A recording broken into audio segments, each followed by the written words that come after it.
Hi friends, good morning. ఈరోజు 3:30కి లేచాను friends. Early morning current పోయింది. 3:30 నుంచి ఇంకా పడుకోనే లేదు ఫ్రెండ్స్. నేను ఇంకా 4 o'clockకి మా ఫ్రెండ్ కాల్ చేసింది, బయటకు వెళ్దామని. నిన్న ఈవినింగ్ మాట్లాడుకున్నాం ఫ్రెండ్స్. ఇక 4 o'clock నుంచి నేను కూడా లేచి రెడీ అవుతున్నాను ఫ్రెండ్స్. అది మేము ఎక్కడికి వెళ్తున్నాం అనేది చెప్తాను ఫ్రెండ్స్. స్కిప్ చేయకుండా చూస్తుండండి, ఓకేనా ఫ్రెండ్స్? ఇప్పుడు టైం వచ్చేసి 5:15 అవుతుంది, ఓకేనా ఫ్రెండ్స్? చూస్తూ ఉండండి.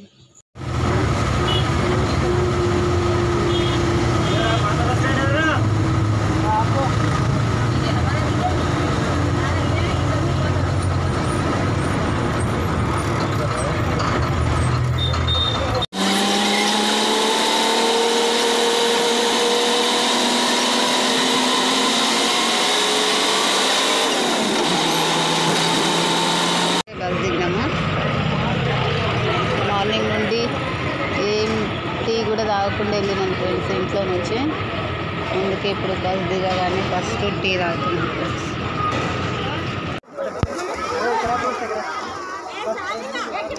ఫ్రెండ్స్ లంచ్ టైం అయ్యింది, లంచ్ చేస్తున్నాం. దర్శనం అయిపోయినాక లంచ్.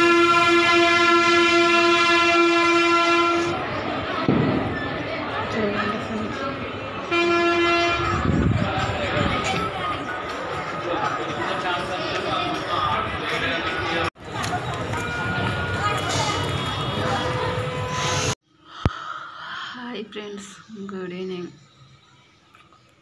ఆఫ్టర్నూన్ వచ్చే వరకల్లా 2:30 అయ్యింది ఫ్రెండ్స్. అస్సలు చేత కాలేదు ఫ్రెండ్స్. అట్లనే ఒరిగిన ఫ్రెండ్స్. అస్సలు ఫుల్ హెడేక్ వస్తుంది. ఇప్పుడే కాసేపు లేచినది, టీ పెట్టుకున్నాను ఫ్రెండ్స్. టీ తాగుతున్నాను.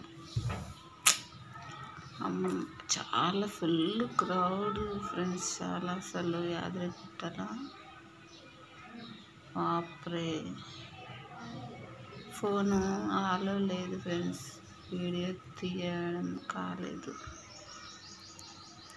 మళ్ళీ వచ్చి మా ఫ్రెండ్ ఒక ఆమె మళ్ళీ వేరే దగ్గరికి వెళ్దామని చెప్పింది. నా వల్ల కాదు, నేను రాను అని చెప్పేసాను ఫ్రెండ్స్. వచ్చి రాగానే ఫ్రెష్ అప్ అవ్వగానే ఇట్లా అడ్డం మరిగిన ఫ్రెండ్స్. నేను ఇప్పుడు లేచి ఇంకా వంట గిట్ట చేయాలి ఫ్రెండ్స్. చూస్తుండండి, ఓకేనా ఫ్రెండ్స్? ఇప్పటివరకు నా ఛానల్ సబ్స్క్రైబ్ చేసుకోకపోతే ఫస్ట్ సబ్స్క్రైబ్ చేసుకోండి ఫ్రెండ్స్. ఒక లైక్ ఇవ్వడం వల్ల ఇంకా నాకు వ్యూస్ అనేవి పెరుగుతాయి ఫ్రెండ్స్. మీ సపోర్ట్ నాకు కావాలా ఫ్రెండ్స్. మీ సపోర్ట్ ఉంటేనే నేను వీడియోస్ తీయగలుగుతాను ఫ్రెండ్స్. చూస్తుండండి. ప్రస్తుతానికి చాయ్ తాగుతున్నాను. రైస్ పెట్టాను, రైస్ అవుతుంది. ఇక్కడ వచ్చేసి పప్పు పెడుతున్నాను ఫ్రెండ్స్. యాక్చువల్గా నాకు పప్పు అంటే ఇష్టం ఉండదు ఫ్రెండ్స్. ఏం కర్రీస్ లేవు, అందుకనే పప్పు చేయాల్సి వస్తుంది. లేచినాను ఫ్రెండ్స్, ఫైనల్గా అయిపోయింది. సో ఇక్కడ రైస్ కూడా అయిపోయింది. ఈ పప్పు చేసే వరకల్లా మొత్తం చాలా ఉబ్బరం అవుతుంది ఫ్రెండ్స్. అస్సలు ఇంత ఎండలు కొడుతుందో ఏమో. అస్సలు గడికి వెళ్తున్నా, ముఖం కడుక్కొని వస్తున్నా ఫ్రెండ్స్. ఉబ్బరం తట్టుకోలేక. బాపే